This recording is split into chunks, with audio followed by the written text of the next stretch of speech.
हमारे साथ जुड़े रहने के लिए हमारे YouTube चैनल को सब्सक्राइब करें, साथ ही बेल आइकन को दबाएं। नेटरिक न्यूज की खबरें सबसे पहले देखने के लिए। नमस्कार, नेटरिक न्यूज में आप सभी का स्वागत है। मैं हूं आपके साथ सपना दुबे। क्रिकेटर से राजनेता बने और अब पंजाब सरकार में मंत्री नवजोत सिंह सिद्धू अपने बयानों के लिए तो सुर्खियों में अक्सर ही रहते हैं। लोकसभा चुनाव के वक्त तो केंद्र सरकार पर सिद्धू एक के बाद एक ताबड़तोड़ राजनीतिक बयानों के तीर चलाए ही जा रहे हैं। एक तरफ तो सिद्धू मोदी सरकार पर निशाना साधते हैं, तो दूसरी तरफ वोटर्स को लुभाने की हर कोशिश को अंजाम देते हैं। सिद्धू ने बीते गुरुवार को कुछ ऐसे ही कोशिश मध्य प्रदेश में की। दरअसल गुरुवार को सिद्धू शिवपुरी में थे और गुना सीट से कांग्रेस प्रत्याशी ज्योतिरादित्य सिंधिया के लिए समर्थन जुटाने की भरपूर कोशिश कर रहे थे। यहां उन्होंने क्रिकेट के मैदान पर उतरकर चुनाव प्रचार किया। इस दौरान सिद्धू 11 और सिंधिया 11 नाम की दो टीम बनाई गई और दोनों के बीच फ्रेंडली क्रिकेट खेला गया। मैच में सिद्धू ने मैदान पर बल्लेबाजी की तो गुना से सांसद ज्योतिरादित्य सिंधिया ने भी बल्लेबाजी का दम दिखाया। जानकारी दे दें कि ज्योतिरादित्य सिंधिया पिछले 17 साल से गुना से सांसद हैं और पहली बार वो साल 2000 में उपचुनाव जीतकर सांसद बने थे। इस बार के लोकसभा चुनाव में बीजेपी के डॉक्टर KP यादव सिंधिया के मुकाबले में मैदान में उतारे गए हैं। जानकारी दे दें कि सिंधिया मध्य प्रदेश में और कांग्रेस के एक जाने माने राजनीतिक चेहरा हैं। मध्य प्रदेश विधानसभा चुनाव के नतीजे आने के बाद सिंधिया भी CM पद की रेस में थे, लेकिन कांग्रेस की सहमति कमलनाथ पर बनी।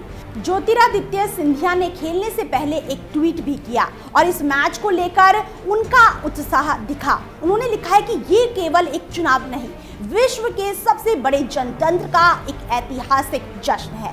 इस जश्न को शिवपुरी की जनता के समक्ष और नवजोत सिद्धू जी के साथ क्रिकेट के माध्यम से मनाने के लिए मैं उत्साहित हूँ। मेरे साथ इस जश्न ए जनतंत्र में जरूर शामिल हो। ओएट गुरु ठोको ताली। इस क्रिकेट मैच के दौरान सिद्धू ने ज्योतिरादित्य सिंधिया की तारीफ में कसीदे पड़े और कहा है कि अगर कांग्रेस की सरकार बनती तो राहुल गांधी के बाद 2 नंबर के मंत्री ज्योतिरादित्य सिंधिया ही होंगे। उन्होंने कहा है कि देश में गांधी नेहरू परिवार का 4 पीढ़ियों का संबंध रहा और सिंधिया परिवार का आप लोगों से 5 पीढ़ियों का संबंध है। नवजोत सिद्धू हो और PM मोदी पर हमला ना बोले, ऐसा हो ही नहीं सकता है। यहाँ भी सिद्धू ने PM मोदी पर जोरदार निशाना साधा और कहा है कि मोदी को गिराना जरूरी है, क्योंकि राम नाम की लूट है, लूट सके तो लूट लो। 3 मोदी भाग गए और चौथा बोल रहा झूठ। सिद्धू ने अपने भाषण के जरिए मोदी पर तंज और व्यंग कसते जा रहे थे। सिद्धू ने कहा है कि मोदी को ऐसा लगता है कि 2014 के पहले भारत था ही नहीं, एक रेलवे स्टेशन था और एक चाय की दुकान। ये तो इन्होंने खोदकर निकाला है। लोकसभा चुनाव हो या कोई दूसरा मौका, सिद्धू किसी भी मौके को हाथ से जाने नहीं देते।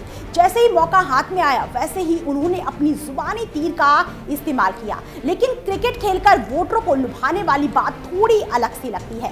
बहरहाल चुनावी नतीजे ही बताएंगे कि जनता को ये फ्रेंडली क्रिकेट कैसा लगा। फिलहाल कितना ही, बाकी देश और दुनिया की बड़ी खबरों के लिए देखते रहिए हमारे चैनल नेटरिक न्यूज को। साथ ही खबरों की ताज़ा अपडेट के लिए हमारे चैनल नेटरिक न्यूज को सब्सक्राइब करना ना भूलें।